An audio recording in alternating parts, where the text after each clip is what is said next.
Hello students, most welcome to the Thorex YouTube channel. आज हम start करेंगे biology का अगला चैप्टर जिसका नाम होगा बेसिकली बायोमोलिक्यूल्स। तो चलिए बिना टाइम वेस्ट किए स्टार्ट करते हैं चैप्टर को। चैप्टर का नाम लिखते हैं सबसे पहले बायोमोलिक्यूल्स। इस वर्ड को अगर आप बहुत ध्यान से देखो तो इसमें दो वर्ड आएंगे फर्दर, एक है बायो और दूसरा है मोलिक्यूल्स। बायो का मतलब ही होता है लिविंग और मॉलिक्यूल तो आप जानते ही हो, केमिस्ट्री में पढ़ते ही हो एटम मॉलिक्यूल्स के बारे में। तो लिविंग ऑर्गेनिज्म के अंदर मिलने वाले मॉलिक्यूल्स ही होते हैं बायो मॉलिक्यूल्स। बहुत ही सिंपल टर्म्स के अंदर अगर मैं लिखूं लिविंग ऑर्गेनिज्म की बॉडी के अंदर मिलने वाले जो मॉलिक्यूल्स हैं उसी को क्या बोलेंगे? बायो मॉलिक्यूल्स बोलेंगे। लेकिन यहां पर एक कंडीशन अप्लाइड होती है, वो मॉलिक्यूल होना चाहिए कार्बन कंटेनिंग। कैसा होना चाहिए? Carbon containing. उस मॉलिक्यूल के अंदर कार्बन होना ही चाहिए। अगर कार्बन नहीं है, वो बॉडी के अंदर मिल भी रहा है, फिर भी वो बायो मॉलिक्यूल्स नहीं होगा। कार्बन उसके अंदर कंपलसरी होना चाहिए। आज हम जानते हैं कि ऐसे कंपाउंड्स जिनके अंदर कार्बन और हाइड्रोजन प्रेजेंट होते हैं उन्हें बोलते हैं ऑर्गेनिक कंपाउंड्स। वही ऑर्गेनिक कंपाउंड्स को बायोमोलिक्यूल्स बोलते हैं एक्चुअली में। अगर मैं लिखूं व्हाट इज बायोमोलिक्यूल तो मैं लिखूंगा all organic compounds. All organic compounds और molecules which is found in body of living organisms are called biomolecules। तो ये बायोमोलिक्यूल की सिंपल सी डेफिनेशन बनेगी। जितने भी ऑर्गेनिक कंपाउंड होते हैं या फिर ऑर्गेनिक मॉलिक्यूल्स होते हैं जो लिविंग बॉडी के अंदर मिलते हैं उन्हीं को क्या बोलते हैं? बायोमोलिक्यूल्स बोलते हैं। यहां पर जो नोटिस करने लायक वर्ड है वो है ऑर्गेनिक कंपाउंड। अब ऑर्गेनिक कंपाउंड क्या होते हैं? ऐसे कंपाउंड जिनके अंदर कार्बन और हाइड्रोजन दोनों क्या होते हैं? प्रेजेंट होते हैं, उन्हें बोलते हैं ऑर्गेनिक कंपाउंड। बेसिकली ये कार्बन और हाइड्रोजन कोवेलेंट बॉन्ड से जुड़े भी होते हैं, अगर आपको केमिस्ट्री इतनी समझ में आती हो तो ये है बायोमोलिक्यूल्स की डेफिनेशन। ये जो बायोमोलिक्यूल्स होते हैं ये केवल लिविंग बॉडी के अंदर ही बन सकते हैं। They can only formed in the body of living organisms. ये केवल लिविंग ऑर्गेनिजम्स की बॉडी में ही बनते हैं। अगर मैं आपके सामने बताऊं कुछ एग्जाम्पल इसी बायोमोलिक्यूल्स के, कुछ एग्जाम्पल जो हमारी बॉडी में भी मिलते हो और बाकी लिविंग ऑर्गेनिजम्स की भी बॉडी में मिलते हो, तो आपने सुने होंगे ऐसे वर्ड्स कार्बोहाइड्रेट्स, आपने प्रोटीन भी सुना होगा, आपने लिपिड भी सुना होगा, इसी लिपिड को फैट भी बोलते हैं। आपने न्यूक्लिक एसिड भी सुना होगा। तो ये कुछ बायोमोलिक्यूल के एग्जाम्पल मैंने आपको सामने लिखे हैं, तो आप इनको ध्यान से देखिए और समझने का प्रयास कीजिए कि बायोमोलिक्यूल्स आखिर होते क्या हैं। ऐसे कोई भी मॉलिक्यूल्स या कंपाउंड जिनके अंदर कार्बन होता है और वो लिविंग बॉडी के अंदर मिलते हैं उन्हें क्या बोलते हैं? बायोमोलिक्यूल्स बोलते हैं। बायोमोलिक्यूल्स के कुछ एग्जाम्पल मैंने आपके सामने लिखे, carbohydrate, protein, lipid, nucleic acid. NCERT कुछ क्वेश्चन पूछती है इस चैप्टर की स्टार्टिंग में। एनसीईआरटी बोलती है कि कोई लिविंग ऑर्गेनिज्म और कोई नॉन लिविंग ऑर्गेनिज्म, इन दोनों के जो कॉन्स्टिट्यूएंट पार्टिकल्स होते हैं क्या वो सेम होते हैं या फिर वो डिफरेंट होते हैं? इसी क्वेश्चन का आंसर देने के लिए बायोमोलिक्यूल्स चैप्टर को इंट्रोड्यूस किया गया है। बेसिकली बायोमोलिक्यूल्स के अंदर हम उन मॉलिक्यूल्स के बारे में पढ़ेंगे और ये समझेंगे कि ऐसे कौन से मॉलिक्यूल है जो लिविंग ऑर्गेनिज्म के अंदर ज्यादा होते हैं या नॉन लिविंग ऑर्गेनिज्म के अंदर ज्यादा होते हैं, जिसकी वजह से लिविंग और नॉन लिविंग के अंदर इतने सारे डिफरेंस होते हैं। बेसिकली तो मैं आपको समझाता हूं कि बायोमोलिक्यूल्स लिविंग बॉडी के अंदर कौन से मिलते हैं और कौन सा मॉलिक्यूल ज्यादा मिलता है बेसिकली। तो I hope you noted very well.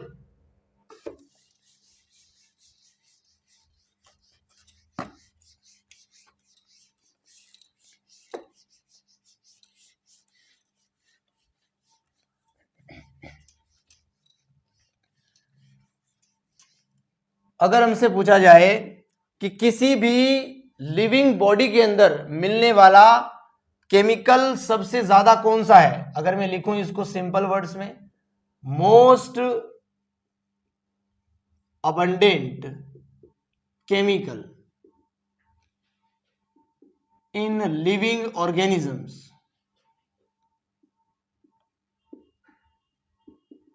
Living organisms के अंदर सबसे ज्यादा कौन सा केमिकल मिलता है, अगर ये क्वेश्चन पूछा जाए तो आप बताओगे वाटर। वाटर सबसे ज्यादा होता है लिविंग ऑर्गेनिज्म में। परसेंटेज भी अगर मैं बताऊं तो लगभग 70% वाटर होता है किसी भी बॉडी के अंदर जो लिविंग है ऑब्वियसली। अगर हमसे पूछा जाए कि मोस्ट अबंडेंट बायोमोलिक्यूल कौन सा है, मोस्ट अबंडेंट बायोमोलिक्यूल्स, सबसे ज्यादा कौन सा बायोमोलिक्यूल्स मिलता है किसके अंदर, in living organism, obviously in living organisms. तो इसका आंसर आप दोगे प्रोटीन। बेसिकली सबसे ज्यादा कौन सा बायोमोलिक्यूल मिलता है, प्रोटीन मिलता है। इसका भी परसेंटेज अगर मैं आपको बताऊं तो 10 से 15% प्रोटीन हो सकता है किसी भी लिविंग बॉडी के अंदर। ये दो मैंने आपको बताए हैं, केमिकल कौन सा है जो सबसे ज्यादा मिलता है और बायोमोलिक्यूल कौन सा है। अगर मैं सारे बायोमोलिक्यूल का परसेंटेज आपको बताऊं, percentage of biomolecules in living organism, percentage की बात करते हैं, कुछ बायोमोलिक्यूल्स के नाम लिखता हूं, जैसे में सबसे ज्यादा क्या मिलता है, प्रोटीन बेसिकली। तो सबसे पहले इसी को लिख लेते हैं, प्रोटीन। प्रोटीन कितना होता है, 10 से 15% होता है। प्रोटीन के बाद आते हैं nucleic acid. Basically nucleic acid जिसमें आरएनए और डीएनए आते हैं, बेसिकली ये होता है 7 से 8% ऑलमोस्ट। इसके बाद आता है बेसिकली कार्बोहाइड्रेट। कार्बोहाइड्रेट बेसिकली 3% होते हैं। इसके बाद आता है बेसिकली लिपिड, इसी लिपिड को आप फैट भी बोल सकते हो, ये केवल 2% होता है। ये है बायोमोलिक्यूल्स, है ना। और हम बायोमोलिक्यूल का परसेंटेज भी देख रहे हैं कुल मिला के।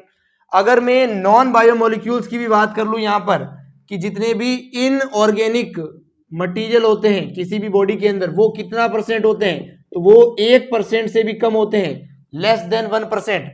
लेकिन ये इनऑर्गेनिक है। बायोमोलिक्यूल ऑर्गेनिक ही होंगे हमेशा। अगर कोई कंपाउंड मॉलिक्यूल ऑर्गेनिक नहीं है तो वो बायोमोलिक्यूल हो ही नहीं सकता है। इनऑर्गेनिक के अंदर आप कह सकते हो कि सोडियम आयन है, मैग्नीशियम आयन है, ये सब आ सकते हैं। वो 1% से भी कम होंगे किसी भी बॉडी के अंदर। एक और लिख सकते हो यहीं पे, जो बायोमोलिक्यूल नहीं है, वाटर बेसिकली कितना होता है, 70% लिखते हैं जनरली। कुछ किताबें 70 to 90% भी लिखती है। तो ये आप सारी बातें नोट कर सकते हो बहुत अच्छे से। Please note this, then we further move on. So चलिए स्टूडेंट्स, अब हम उस क्वेश्चन की बात करते हैं जो एनसीईआरटी ने हमसे पूछा था कि कोई लिविंग और नॉन लिविंग के अंदर वो कौन से डिफरेंसेस है मॉलिक्यूलर लेवल पे जिसकी वजह से इन दोनों के अंदर इतने डिफरेंस आ जाते हैं बेसिकली। तो एनसीईआरटी के अंदर एक टेबल बनी हुई है जिसको मैं यहां पे लगा दूंगा वीडियो में। उसको आप अगर बहुत ध्यान से नोटिस करोगे तो आप ये पाओगे कि जितने भी लिविंग ऑर्गेनिज्म होते हैं उसके अंदर जो मॉलिक्यूल्स मिलते हैं उनके अंदर कार्बन, हाइड्रोजन, ये सब बहुत ज्यादा होते हैं। ये जो एलिमेंट है ये ज्यादा होते हैं, कार्बन और हाइड्रोजन। लेकिन जो नॉन लिविंग मटेरियल है, जैसे कि अर्थ क्रस्ट का एग्जांपल दिया है एनसीईआरटी में, यहां पे लिख सकते हो आप अर्थ क्रस्ट। इस अर्थ क्रस्ट को जब हमने एनालाइज किया तो हमने ये पाया कि इसके अंदर ऑक्सीजन और सिलिकॉन जैसे कंपाउंड्स, एलिमेंट्स बहुत ज्यादा होते हैं बेसिकली। तो ये दो एलिमेंट ज्यादा किसमें होते हैं, लिविंग में, और ये दो ज्यादा किसमें होते हैं, नॉन लिविंग में बेसिकली। अगर इनमें से भी पूछे कि कौन सा ज्यादा होता है तो ऑक्सीजन ज्यादा होता है सिलिकॉन से बेसिकली। इनमें से भी पूछे कौन सा ज्यादा होता है तो कार्बन ज्यादा होता है हाइड्रोजन से बेसिकली। तो ये चीजें समझ में आएगी उस टेबल से। आपको मैंने बहुत शॉर्ट और सिंपल शब्दों में एक्सप्लेन किया है आपके सामने कि नॉन लिविंग के अंदर कौन से एलिमेंट ज्यादा है और लिविंग के अंदर कौन से एलिमेंट ज्यादा है। बेसिकली यहाँ पे कार्बन का नंबर ज्यादा नहीं है, कार्बन का मोलिक्यूलर वेट ज्यादा है। बेसिकली एक कार्बन एटम का वेट 12 एमयू होता है, जबकि हाइड्रोजन का 1 एमयू ही होता है। इसलिए कार्बन को यहाँ पे हमने ज्यादा शो किया है, मोर देन शो किया है, इसका वेट ज्यादा है। बेसिकली आई होप मैं आपको समझा पाया हूं। कुछ और समझाता हूं मैं आपको इन्हीं कार्बोहाइड्रेट, प्रोटीन, न्यूक्लिक एसिड के बारे में। यहाँ पे हमने एलिमेंट की बात की है बेसिकली कि इस लिविंग ऑर्गेनिज्म के अंदर जितने भी बायोमोलिक्यूल्स आते हैं उनके अंदर ये एलिमेंट ज्यादा होंगे। और यहां पर जितने भी कंपाउंड आते हैं, क्योंकि नॉन लिविंग में बायोमोलिक्यूल्स नहीं मिल सकते हैं, यहां पर जितने भी कंपाउंड आते हैं उसके अंदर ये दोनों एलिमेंट क्या होते हैं, ज्यादा होते हैं बेसिकली।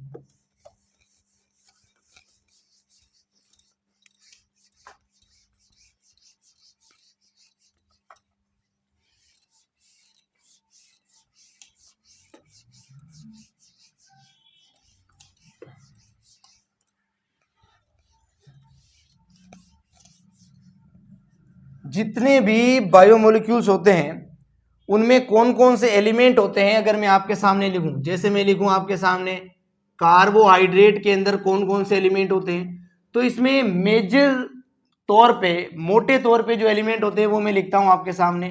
कार्बन, हाइड्रोजन और ऑक्सीजन से मिलकर बना होता है कार्बोहाइड्रेट मेजरली। अगर मैं लिखूं लिपिड किससे बना होता है या फिर फैट किससे बना होता है, तो वही कार्बन, हाइड्रोजन और ऑक्सीजन से बना होगा। अगर मैं आपके सामने लिखूं कि प्रोटीन किससे बना होता है, तो यही सेम कार्बन, हाइड्रोजन और ऑक्सीजन, लेकिन प्रोटीन के अंदर नाइट्रोजन भी होता है, ये आप ध्यान में रखना।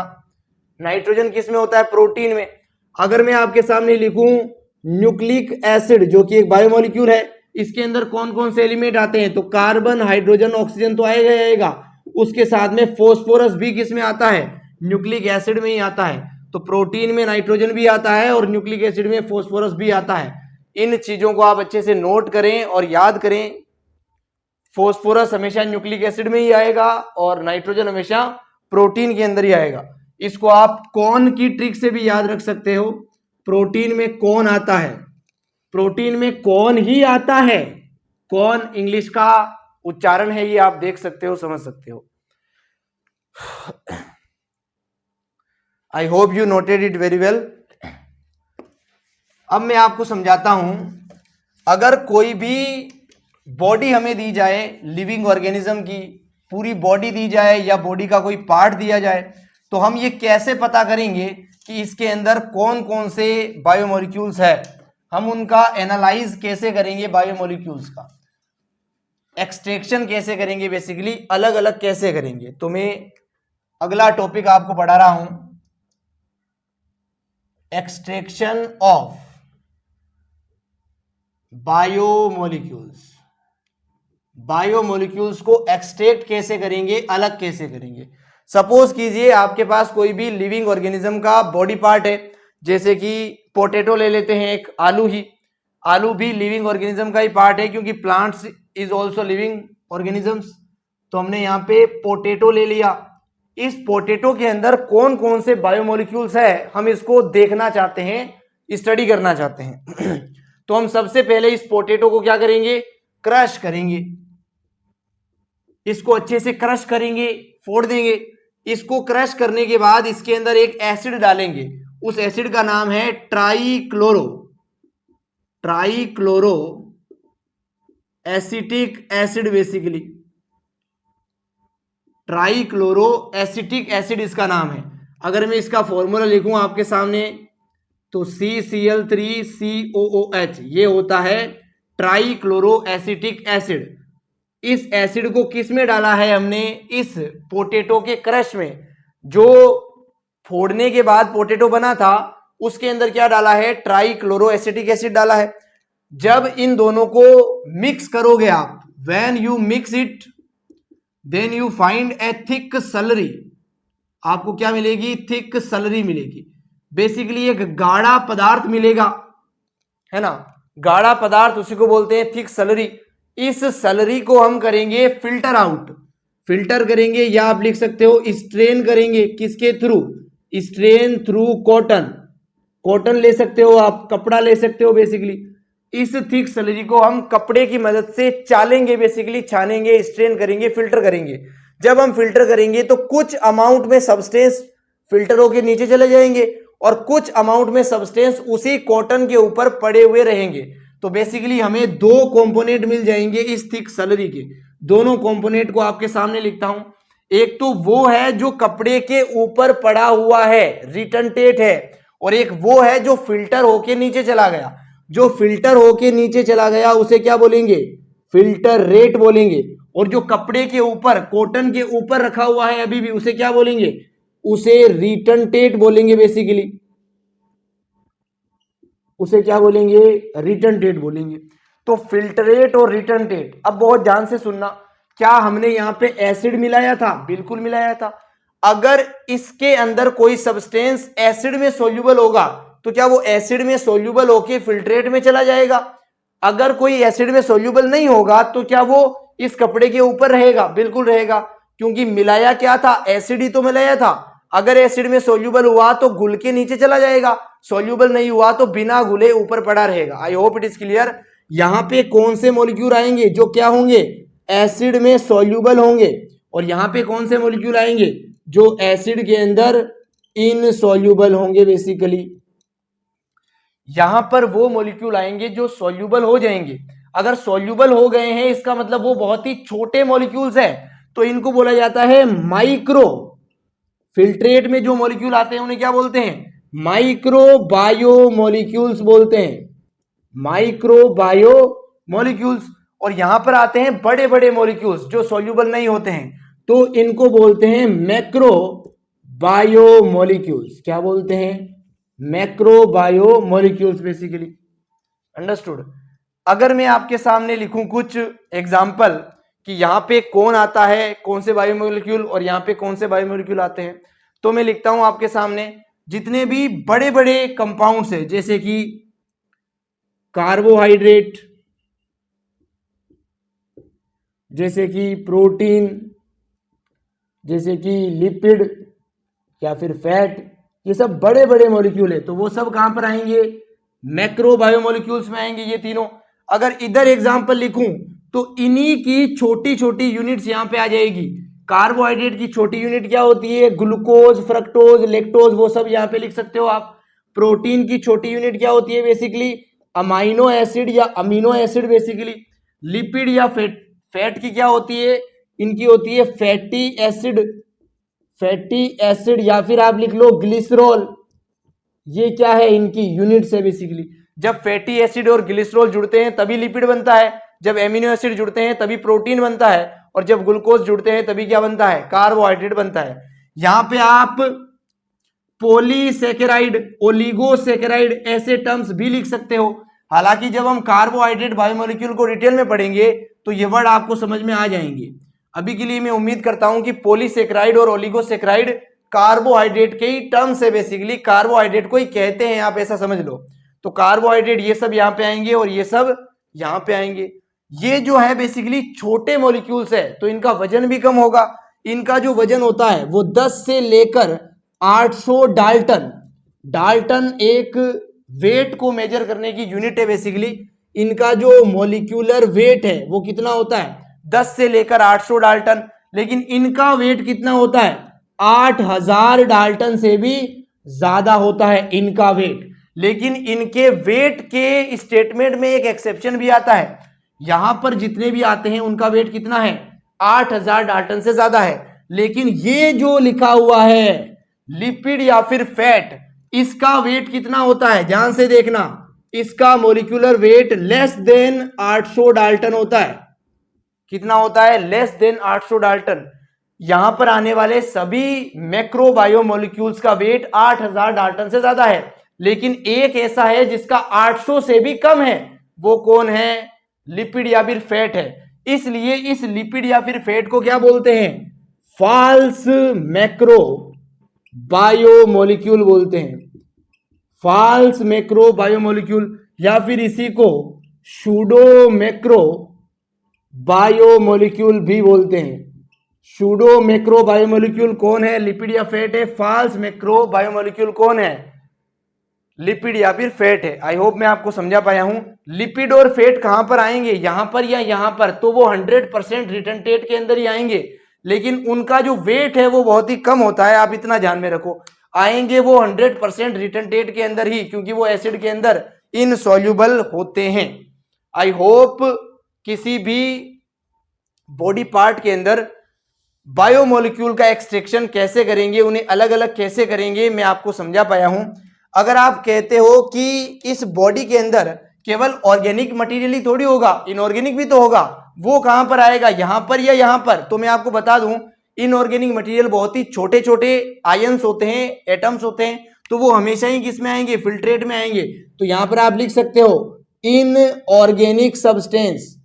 इनऑर्गेनिक सब्सटेंस कहां पर आएंगे? बेसिकली इसी फिल्ट्रेट के अंदर ही आएंगे। I hope each and every word is clear to you. अब हम आगे समझते हैं कुछ, please note this then we further move on.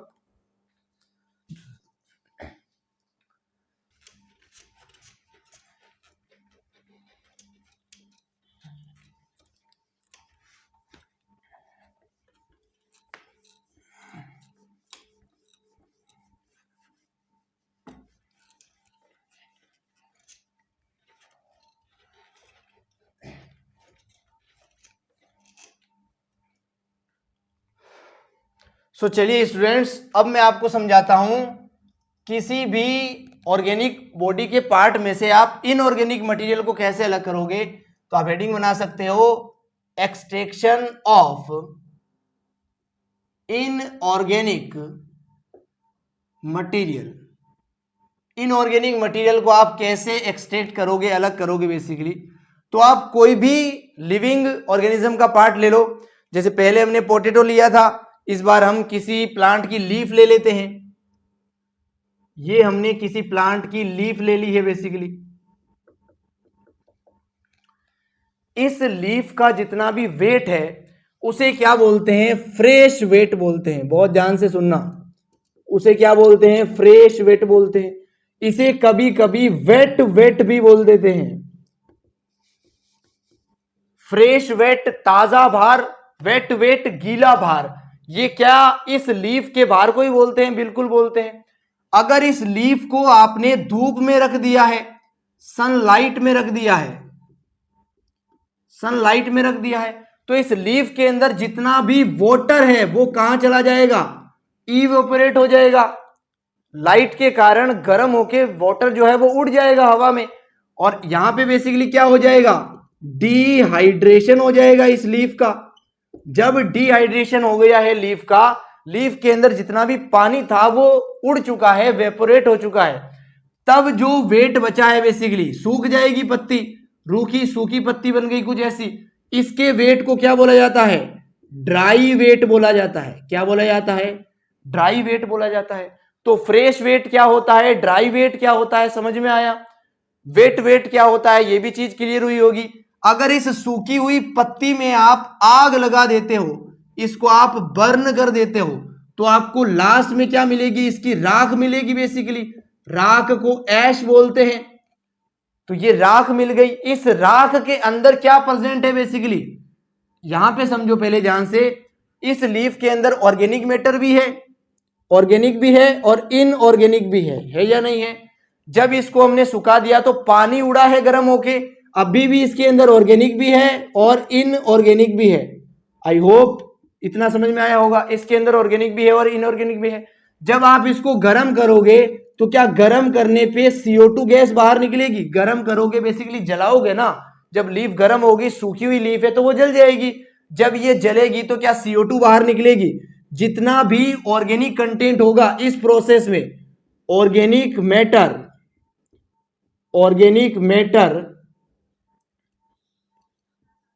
Goes in the form of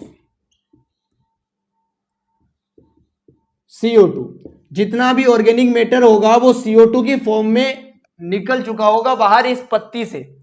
जब पत्ती को आप जला दोगे तो राख जो बचेगी उसके अंदर कोई ऑर्गेनिक मैटर नहीं है, क्योंकि जितना भी ऑर्गेनिक मैटर था वो CO2 की फॉर्म में, जितना भी कार्बन था वो CO2 की फॉर्म में जा चुका है। अगर कार्बन ही नहीं है तो बायोमोलिक्यूल कहां से आएंगे, क्योंकि कार्बन कंटेनिंग कंपाउंड को ही तो बायोमोलिक्यूल्स कहते हैं। अगर सारा कार्बन चला गया CO2 की फॉर्म में तो सारे बायोमोलिक्यूल ही चले गए, सारा ऑर्गेनिक मैटर ही चला गया। तो इस राख के अंदर, ऐश के अंदर बेसिकली क्या बचा है, इनऑर्गेनिक मैटर बचा है। इसी इनऑर्गेनिक मैटर की स्टडी अब हम करेंगे और हमने बेसिकली एक्सट्रैक्ट कर लिया है इनऑर्गेनिक मटेरियल को, मैटर को। कैसे एक्सट्रैक्ट किया है, हमने डिहाइड्रेशन की प्रोसेस की है, उसके बाद हमने इसको बर्न किया है, जलाया है। बेसिकली पहले डिहाइड्रेशन करते हैं, उसके बाद क्या करते हैं, बर्न करते हैं, जिससे हमें ऐश मिलती है। और उस ऐश के अंदर ओनली क्या होते हैं, इनऑर्गेनिक मैटर होते हैं। सारे ऑर्गेनिक मैटर CO2 की फॉर्म में जा चुके होते हैं कार्बन के साथ। I hope this topic is also clear to you. तो मैं उम्मीद करता हूं ये चीजें आपको समझ में आई है।